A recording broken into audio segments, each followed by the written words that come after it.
Greetings.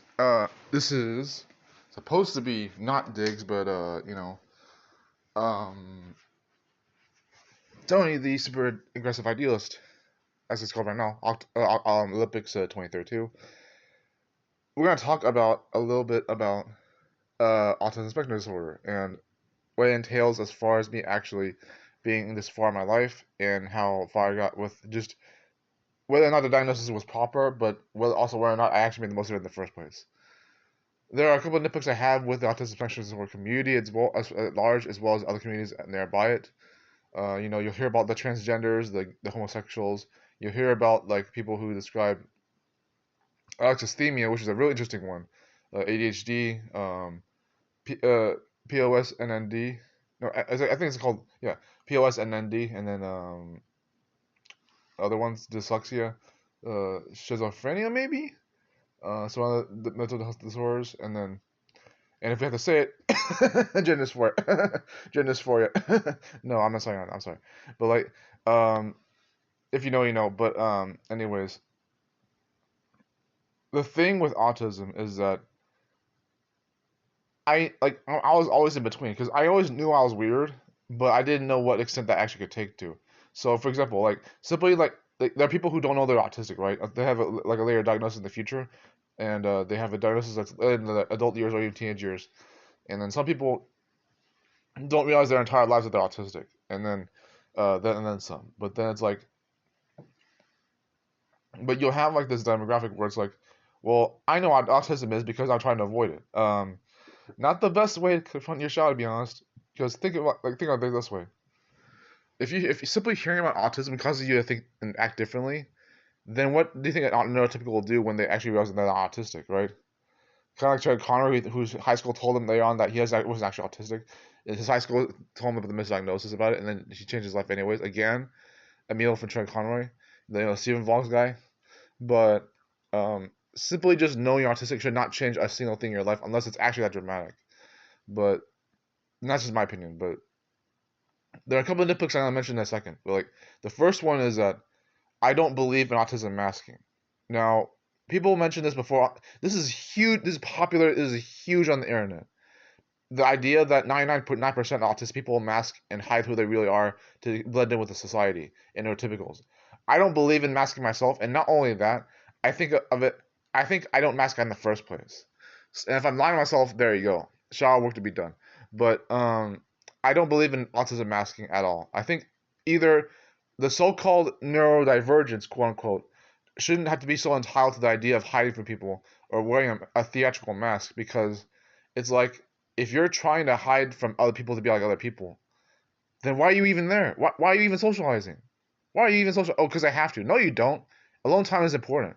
You know how to do that, right? You know how to find time alone, because we're extroverts in an introverted world, and the people who say that we're introverts in an extroverted world, blasphemy, dude. It is so easy to be alone. It's to the point where it drives extroverts crazy, right? But I've always thought that autism masking was never real, because by the time you encounter another autistic person who is apparently masking even in front of all other autistic people, and yes, they will do that.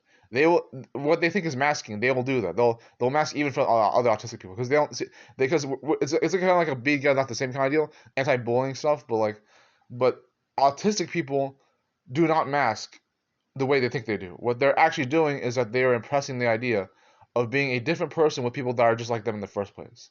So this is one of the biggest hotshots about. This is a huge social media kind of a pop culture kind of strangulated opposite opinion. I know that it will drive other autistic people crazy for me to have an opinion like this, because, oh, Tony or Anthony, of course you wouldn't think that autism masking is necessary because you didn't have the mask in the first place. Of course not. I don't lie to people. I don't lie anyway. I just I know that I look weird and behave weirdly. Anyways, I've been like this my entire life. I've always been this weird, especially on purpose and leading into it. Now, I'll get into that in a second, but leading into the autism stuff. But another nitpick I have is the autism vocabulary. This actually drives me so nuts.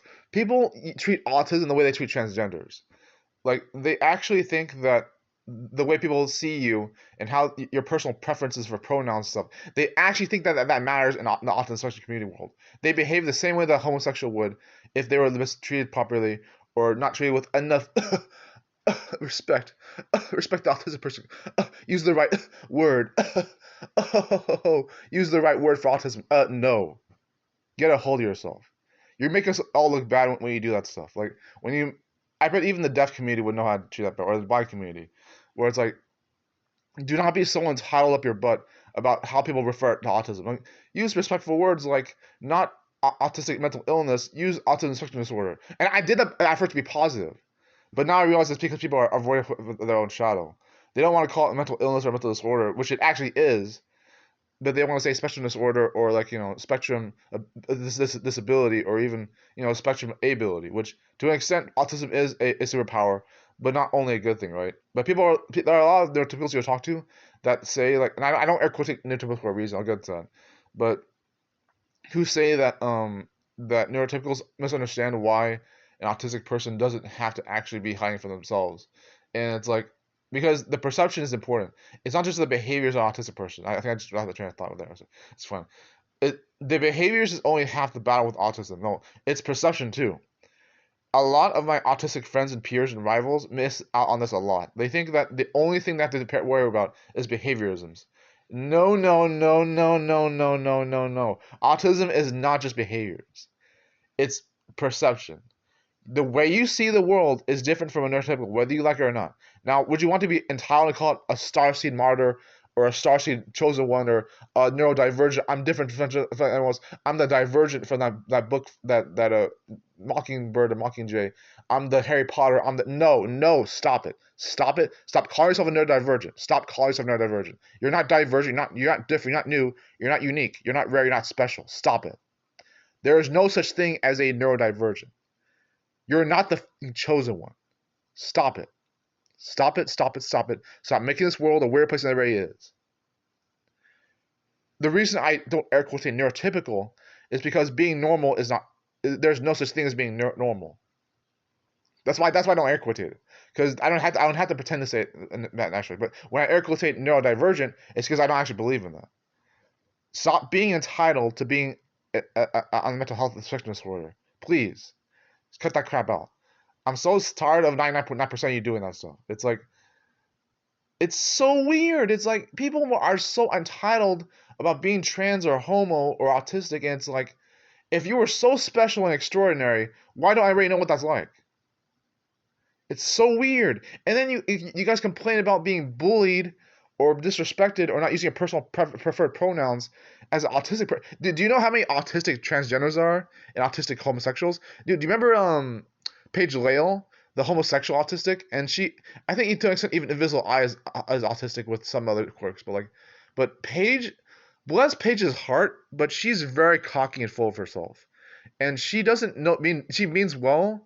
Temple Grandin means well, but like both of them, Temple and Paige, I'm sorry, but please do better, because it never was all about you anyways. But even beyond that, I'm not blaming you for being overconfident, but because I'm overconfident, I haven't like done anything stupid yet to my best of my ability. But Paige, holy crap, dude, Paige. I mean, because Invisible Eye would lose her channel, but then Paige would be like, oh, I'm not entitled to being lesbian, but no, Paige, stop it, Paige. It's not you chose to be homosexual. You didn't grow up that way. You weren't born that way. You chose to be a lesbian, in spite of your so-called preferences and preferentials and even pronouns or whatever the fuck you. Okay, I'm not gonna judge or bully like Paige that much, even though the judgment isn't conditional. I'll get into that in another video as well. How judgment isn't conditional. Is observation skills and touch, smell, and hear and touch, But judgment doesn't. I'm not saying judgment doesn't exist. I'm saying judgment isn't conditional. But poor judgment exists. But judgment in a different sense of, oh, don't be judgy. We won't be judgy or picky or what I like, what I don't like, or judge people or be picky or what I like, what I don't like. No, preferences don't work like that. How you get here may or may not be permanent. But even including what's permanent, good, better, worse, how you get here is important because it includes how you choose what you use. Control is an illusion. You always have a choice. And I wish most autistic people would know that by now.